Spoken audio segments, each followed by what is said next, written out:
Welcome back to Melody of Memories. Tonight, we're looking beyond ABBA's famous songs to discover the hidden talents that made each member truly special. Agnetha's musical genius, Björn's linguistic mastery, Benny's magical improvisation, and Frida's global artistry. Let's start with the blonde beauty, who was actually the band's secret musical brain. You know, for years, people looked at Agnetha Fältskog and saw the pretty blonde face of ABBA. What they didn't know was that behind those blue eyes was the group's most classically trained musician. She was literally the only member who could read music. Think about that for a moment. Here's this Swedish supergroup that conquered the world, and only one of them could actually read musical notation. While Björn and Benny were creating by ear and instinct, Agnetha was the one who could look at a piece of sheet music and know exactly what it should sound like. Her musical training started early. From age 8 to 14, she took formal piano lessons, mastering works by composers like Haydn. I've seen footage of her performing classical pieces, and her technique was far beyond what you'd expect from a pop musician. This wasn't someone who learned a few chords. This was serious classical training. But here's what really gets me. At just 6 years old, she composed her first tune called Två små troll, Two Little Trolls. 6 years old! Most kids that age are still figuring out how to tie their shoes, and Agnetha was already creating melodies. By 17, she'd written and recorded Jag var så kär, I Was So in Love, which hit #1 in Sweden. This wasn't just a fluke either. Between 1968 and 1975, she released 5 solo albums, writing most of the songs herself. Her 1975 album, 11 kvinnor I ett hus, 11 Women in a House, featured every single track composed by her, except for a Swedish version of SOS. That album stayed on the Swedish charts for 53 weeks. 53 weeks! That's longer than any ABBA album managed in their home country. What really fascinates me is how she approached songwriting. She often wrote lyrics in English first, then translated them into Swedish. Most artists do it the other way around, but Agnetha was already thinking globally.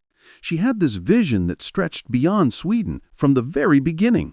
In the studio, her role was absolutely crucial. When Björn and Benny came up with their musical ideas, Agnetha was the one who could serve as the bridge between concept and performance. She could read their arrangements, suggest improvements to the harmonic structures, and make sure the complex parts were executed accurately.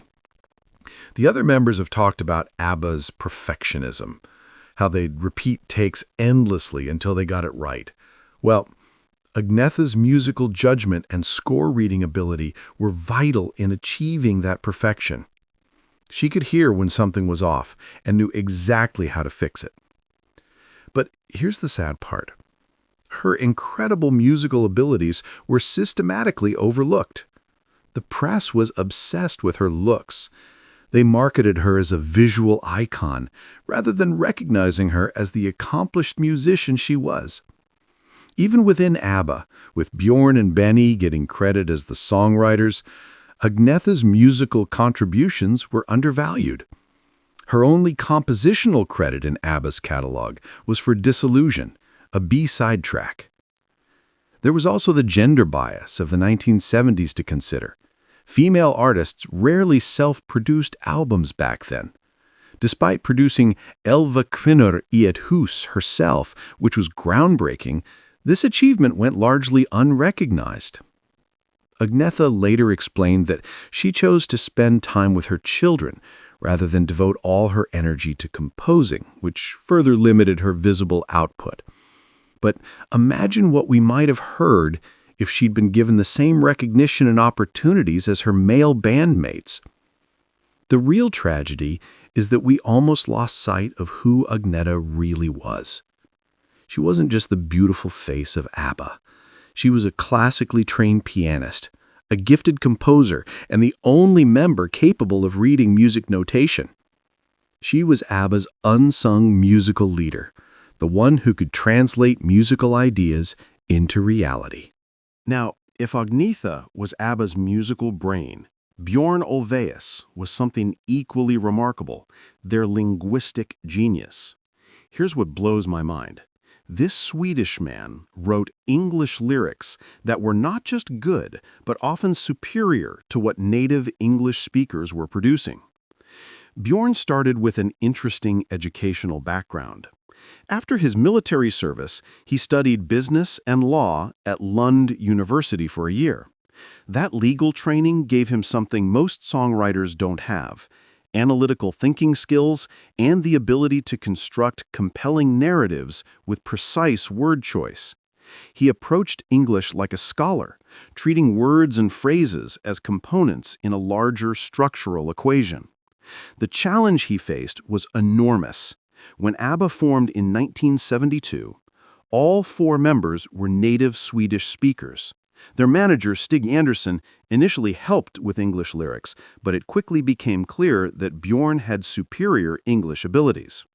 He once said, "That is our major problem. We're not born with English and don't have it as our first language. The phrasing has to be right so that it doesn't sound like you try to put something in that doesn't belong there." But this self-awareness became his greatest strength. Unlike native speakers who might take language intuition for granted, Björn approached English with scholarly precision. He analyzed every phrase, every rhythm, every emotional nuance. The band even marked up their lyrics with phonetic annotations to ensure perfect delivery. Take Dancing Queen. Many critics consider its lyrics superior to typical native speaker compositions.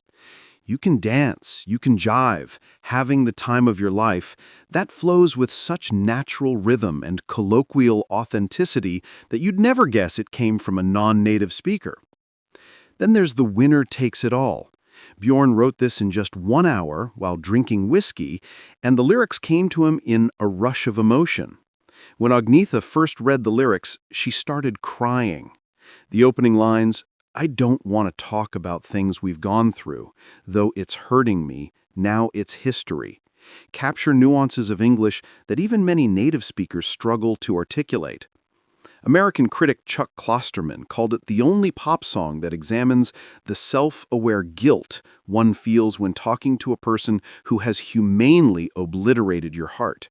That's sophisticated emotional territory, and Björn navigated it perfectly in his second language.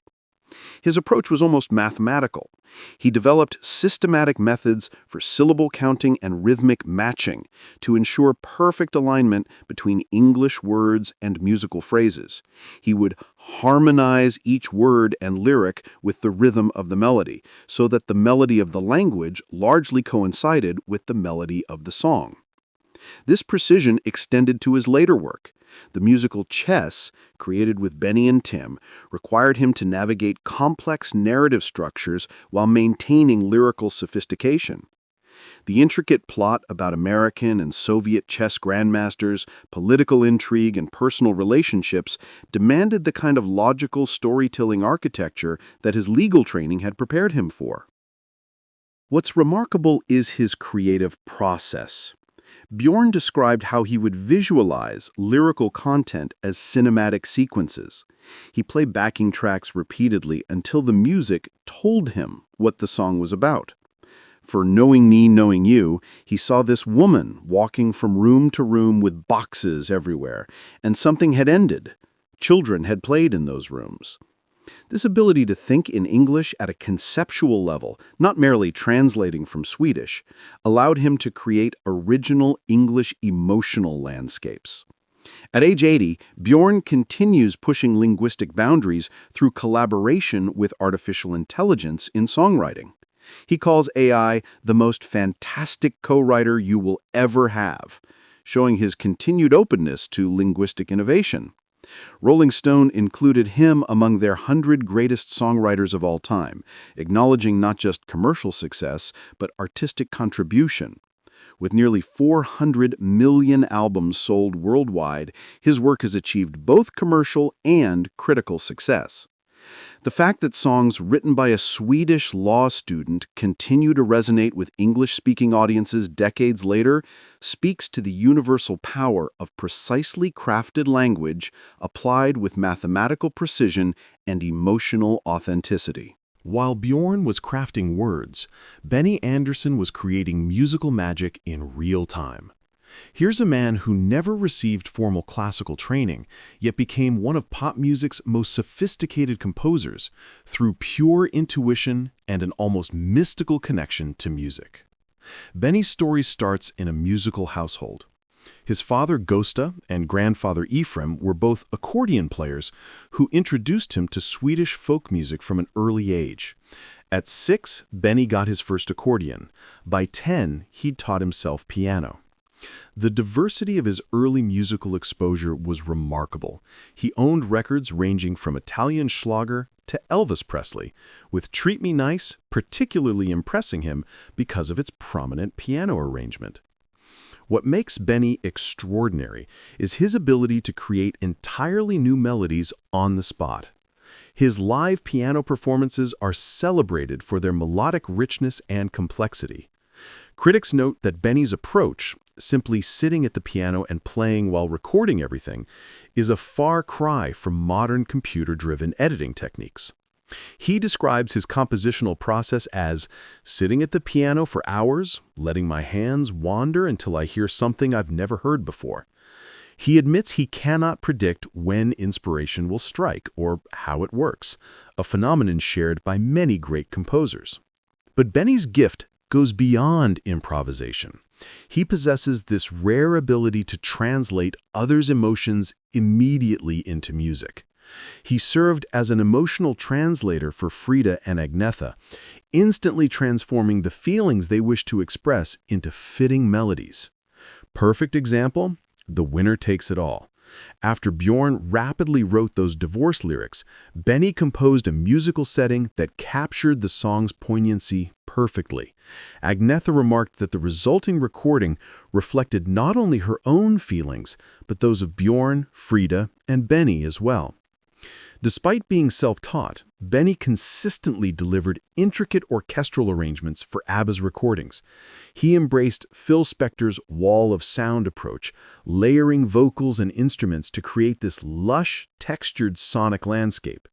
Using advanced multi-track recording techniques, he built symphonic, choral-like arrangements that elevated pop music to cinematic heights. Critics have compared his richly detailed production to Dolly Parton's, saying that it takes a lot of money to look this cheap, praising Benny's ability to render simple hooks in sumptuous detail. After ABBA disbanded, Benny did something fascinating. He returned to his roots by forming Benny Andersson's Orchestra in 2001. With the 16-member ensemble, he modernized Swedish traditional music, blending folk melodies with elements of classical, jazz, and 1940s big band swing. He explained, "Playing with these musicians is pure joy. I feel so alive. You can hear the joy in that music." What amazes fellow musicians is Benny's innate perfect pitch and musical intuition. Though unable to read or write standard notation early in his career, he effortlessly played multiple instruments and composed complex pieces entirely in his head. He said, "I've sat at the piano almost every day for 60 years because I love it. There's a connection, or maybe the music is connected to me." Critics call his playing magic fingers that summon music.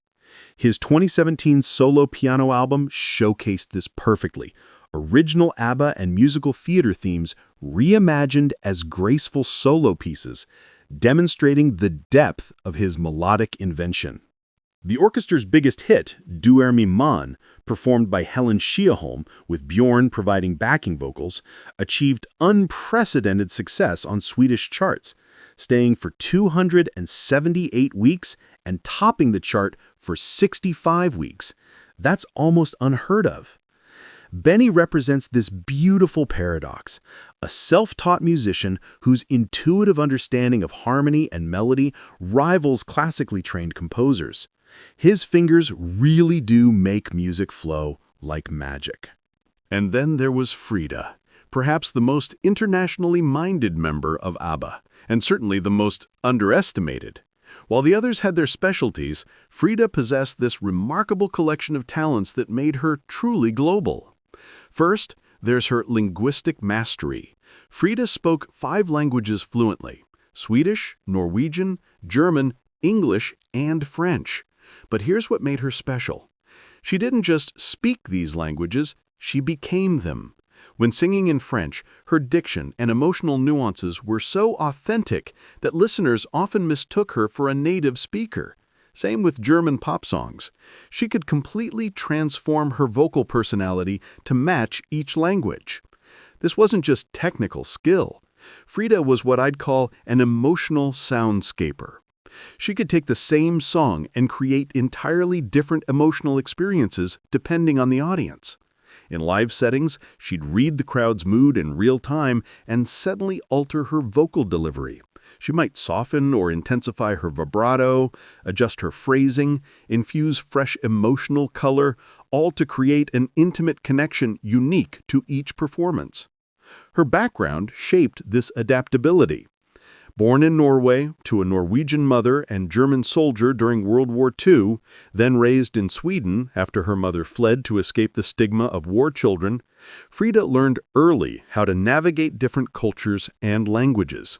This gave her an intuitive understanding of how to connect with diverse audiences.